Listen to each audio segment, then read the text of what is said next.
ഇപ്പോഴേ മീനമാസമാണ് കാലം. നല്ല ചൂട് എല്ലാവർക്കും അനുഭവപ്പെടുന്നുണ്ടാവും അല്ലേ? എന്നാൽ ഈ വേനൽക്കാലം ഉണ്ടല്ലോ, അത് നല്ല ഒരു കാലം കൂടിയായിട്ട് കാണുന്ന കുറേ ആളുകളെങ്കിലും നമ്മുടെ നാട്ടിലുണ്ട്, പ്രത്യേകിച്ച് കേരളത്തിലുണ്ട് കേട്ടോ.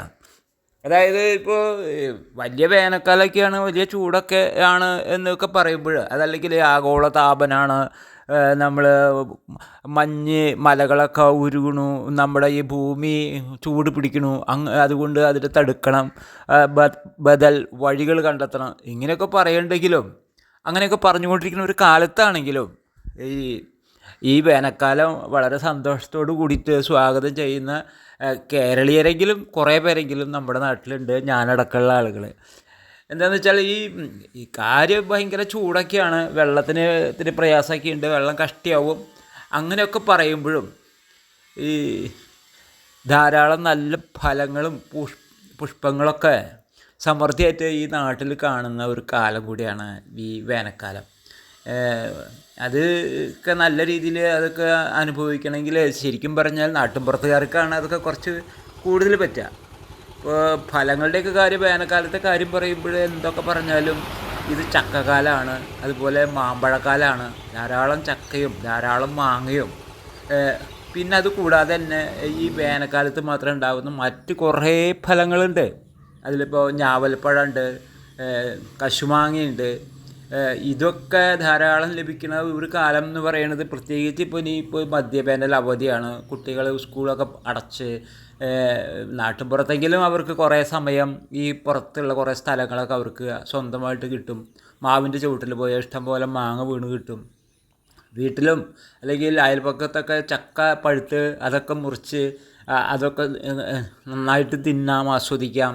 പിന്നെ ഞാവൽ മരത്തിൻ്റെയൊക്കെ ചുവട്ടിൽ പോയാൽ നല്ല ഞാവലും പഴം. അപ്പം ഞാവലൊക്കെ വെറുതെ ഒരു പഴം എന്നുള്ള നിലയ്ക്ക് മാത്രമൊന്നുമല്ല, ഇപ്പോൾ പ്രമേഹ രോഗികളൊക്കെ ഇപ്പോൾ ഇതിൻ്റെ പിന്നാലെ അത്രേ. അവർക്ക് ഇപ്പോൾ പഴം തിന്നണം, അതിൻ്റെ ഇലയുടെ ചാറ് കുടിക്കണം, അതിൻ്റെ മരത്തിൻ്റെ തൊലി തിളപ്പിച്ച വെള്ളം കുടിക്കണം. എന്തിനാ ഇപ്പോൾ ഈ പഴത്തിൻ്റെ ഉള്ളിലുള്ള കുരു ഉണക്കി പിടിച്ചിട്ട് കാപ്പിക്ക് പകരം അത് മാത്രം കഴിക്കുന്ന ആളുകളുണ്ട് അത്ര പ്രമേഹ രോഗികൾ. ഫലത്തെ പറ്റി എനിക്കറിയില്ല കേട്ടോ, അതൊക്കെ ആയുർവേദക്കാരോ അല്ലെങ്കിൽ പ്രകൃതി ചികിത്സക്കാരൊക്കെയാണ് അതിൻ്റെ വഴി. എനിക്ക് ആ ഒരു രീതിയിലൊന്നും വലിയ വിശ്വാസമുള്ള ആളുമല്ല, നമ്മൾ ഇംഗ്ലീഷ് വൈദ്യത്തിൻ്റെ ആളാണ്.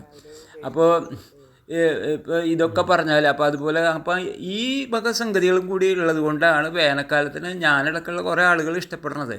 അപ്പോൾ നമ്മൾ എല്ലാ കാര്യങ്ങളെയും ഏറ്റവും മോശമായിട്ടൊന്നും കാണണ്ട. നമ്മുടെ നാട്ടിൽ ഇങ്ങനെ പിന്നെ ഇപ്പോൾ പൂക്കളുടെ കാര്യം പറഞ്ഞാൽ എന്തൊക്കെ പറഞ്ഞാൽ വേനൽക്കാലത്ത് മാത്രമായിട്ട് വരുന്ന കുറേ പൂക്കളുണ്ട്. അതിൽ എന്തൊക്കെ പറഞ്ഞാൽ റാണി എന്ന് പറയുന്നത് കൊന്നപ്പൂവ് തന്നെയാണ്. കൊന്നപ്പൂവിൻ്റെ ഒരു സൗന്ദര്യവും അതിൻ്റെ ഒക്കെ ഒരു അലങ്കാരവും, അതിങ്ങനെ പച്ചില ചാർത്തുകളുടെ ഇടയിൽ നിൽക്കുന്നതിൻ്റെ ഒരു സൗന്ദര്യം, ഒരു ഭംഗി, അതൊക്കെ എന്ന് പറയുന്നത് വേനൽക്കാലത്ത് മാത്രമേ കാണാൻ പറ്റുള്ളൂ. വിഷു അടുത്ത് വരുന്നതിൻ്റെ ഒരു സൂചനയാണ്. വിഷു എന്നൊക്കെ പറഞ്ഞാൽ ഇനി വേണമെങ്കിൽ വേനൽ കഴിയുന്ന അടുത്ത വർഷകാലത്തേക്കുള്ള ഒരു ആരംഭമൊക്കെ ആയിട്ട് കാണാം. അതുപോലെ ചക്ക മുല്ല, ചക്ക ലില്ലി എന്നൊക്കെ പറയുന്ന ചില ആളുകൾ വല്ല വേനൽ മഴയൊക്കെ കിട്ടിയാൽ മണ്ണിൻ്റെ ഉള്ളിൽ നിന്ന് പൊങ്ങി വരും.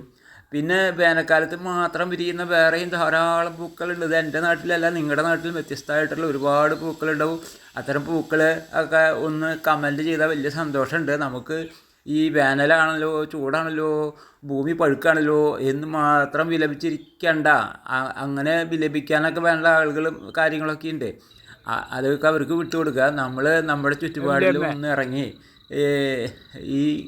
ഈ വക പഴങ്ങളും പൂക്കളും ആസ്വദിച്ച് ജീവിതത്തിൻ്റെ വിരസത അകറ്റാനുള്ള ഒരു സമയമായിട്ട് ഇതൊക്കെ എടുക്കണം എന്ന് മാത്രം പറഞ്ഞുകൊണ്ട് തൽക്കാലം നിർത്തട്ടെ.